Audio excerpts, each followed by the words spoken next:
And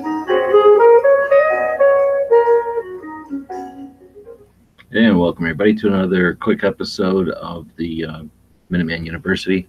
We just posted one earlier today, and Dano had asked a good question about hashtags, and I had most of this already figured out, so I figured I'd post a quick video to address them.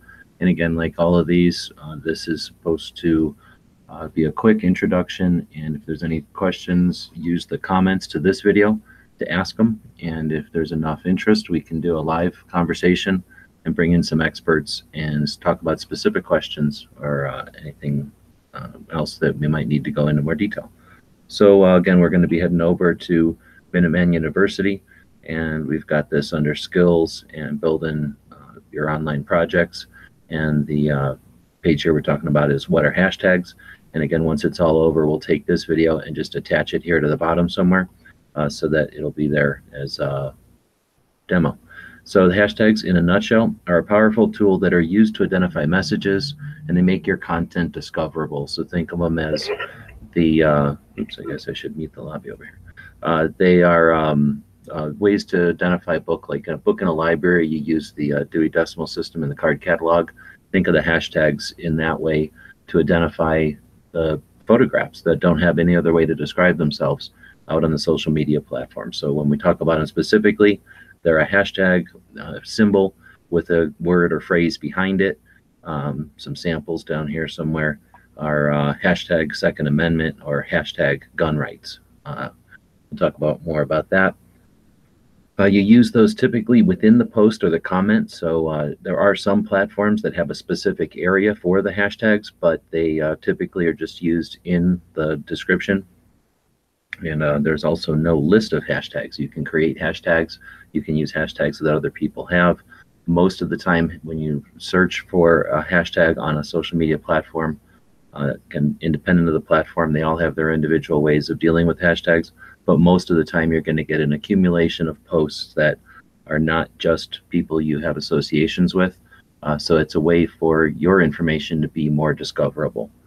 And a lot of times by using the specific hashtags, you know, the number sign with the, or the pound sign with the words behind it with no spaces, that'll turn into a tag, into a searchable link. So in other words, it makes it, you facilitate their ability to search or find you because of the thing turns into a link right away. So why do we use them? We can grow our social impact. So again, our reason we share things is so that we can create conversations and get people to respond and comment, and that gets your information out there. Again, we have a lot of photographs that are being posted all the time, and this is a way to get your information indexed or findable, right? It helps engage your audience. So once you've got people that follow what you're doing, the hashtags can be a fun way, an interesting way to keep people interested in what you're doing. And to interact with them. Again, one of the neat parts about this new media is it's not just a one-way interaction between content creators and audience. This is a way to engage that audience and let them be part of the two-way conversation.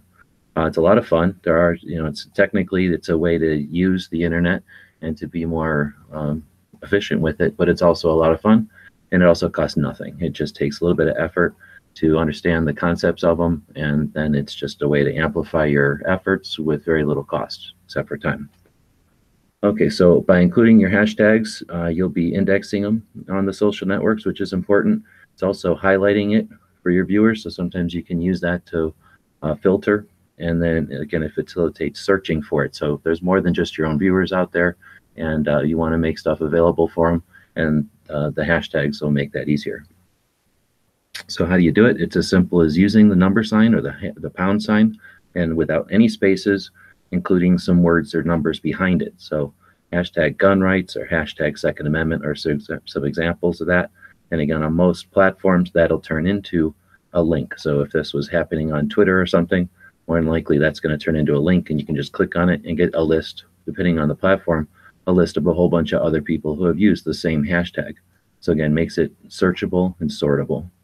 It can add value to an existing conversation. So again, having some fun with it and using it creatively, the hashtags can add to the content, add to the value of your content. And another how-to tip that's out there typically is be short. Long hashtags can be difficult to read, and depending on the platform, get cut off or shifted around. So usually shorter the better. We like to talk to people who are creating content, so think strategically. We can optimize our hashtags, and we can talk more about that in a future video. We've got some specific notes on the various platforms here, and we can talk about that again if there's interest. This is meant to be a quick introduction, a DIY, and to again encourage people to get out there and share your Second Amendment content. Again, thanks everybody for participating in our various projects like this online. Stay tuned for more of these before we head out on the tour this year. And as always, thanks for watching.